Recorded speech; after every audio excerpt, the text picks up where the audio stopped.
Assalamualaikum warahmatullahi wabarakatuh. Kali ini masih membahas mengenai unsur dalam novel. Maksud saya adalah materi mengenai novel. Sudah memasuki video pembelajaran yang keempat. Yang kita bahas adalah mengenai unsur intrinsik dari sebuah novel. Unsur intrinsik novel di bawah ini merupakan suatu penjelasan mengenai unsur-unsur intrinsik yang terdapat pada novel. Yang pertama adalah tema.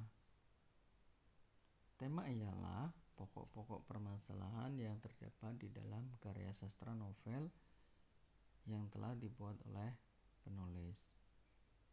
Kata kuncinya adalah pokok-pokok permasalahan. Ada juga yang menyebutnya sebagai dasar pemikiran, dasar karya sastra. Yang berikutnya, penokohan. Penokohan ialah suatu pemberian watak atau karakter terhadap pada tiap-tiap pelaku dalam sebuah cerita. Mohon maaf, memang serasa agak masih ngantuk karena pembuatan video ini adalah jam 2 malam.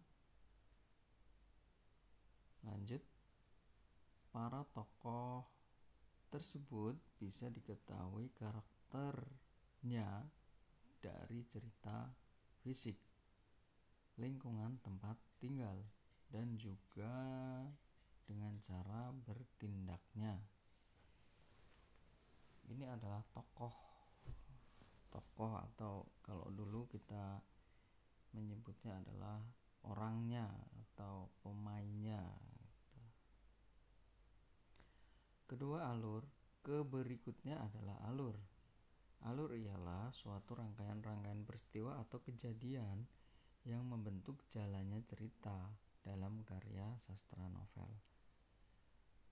Tahap alur tersebut meliputi, ini tahapannya ya, ada pengenalan. Jadi nanti dalam sebuah cerpen itu ada pengenalan, kemudian mulai penampilan masalah. Memang masalah itu ditampilkan, dibuat.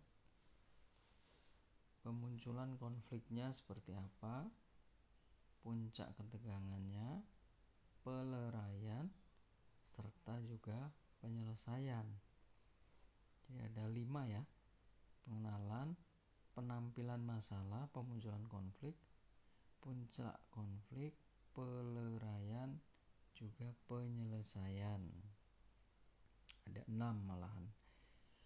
Alur tersebut dibedakan menjadi 2, yaitu alur maju dan alur mundur. Alur maju ialah suatu peristiwa yang bergerak secara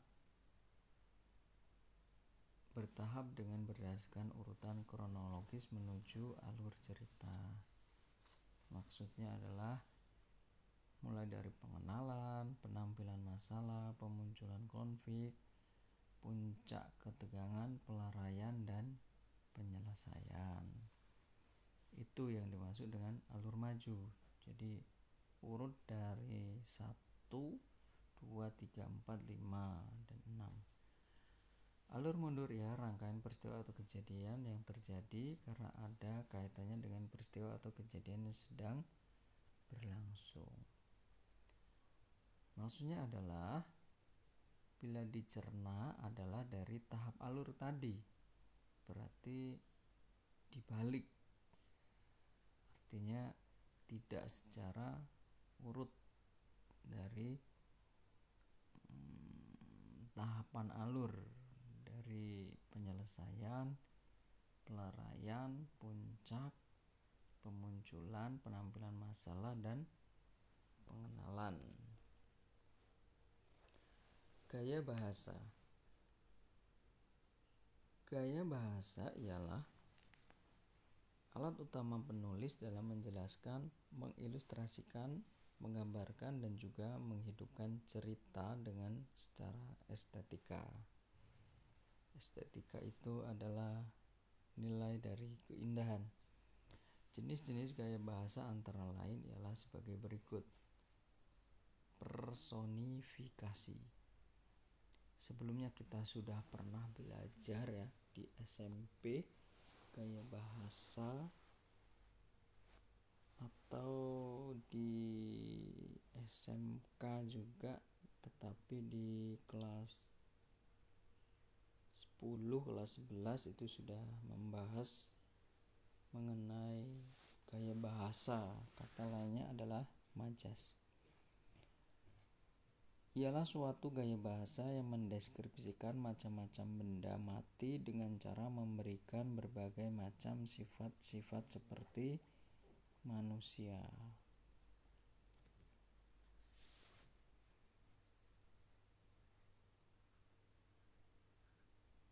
Mendeskripsikan macam-macam benda mati dengan cara memberikan berbagai macam sifat-sifat seperti manusia.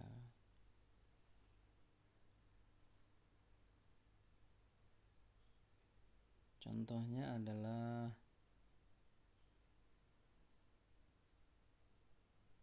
daun pisang itu melambai-lambaikan, pohon pisang itu melambai-lambaikan daunnya gitu misalnya. Yang di perumpamaan sifat manusia adalah melambai-lambai, biasanya kan manusia ya. Pena menari-nari di atas kertas. Nah, biasanya yang menari adalah manusia, tetapi digambarkan di sana pena. Masih banyak lagi contoh yang lain. Semila perumpamaan merupakan gaya bahasa yang mendeskripsikan sesuatu dengan pengibaratan atau juga perumpamaan. Jadi kita mengibaratkan, mendeskripsikan atau mengibaratkan atau perumpamaan.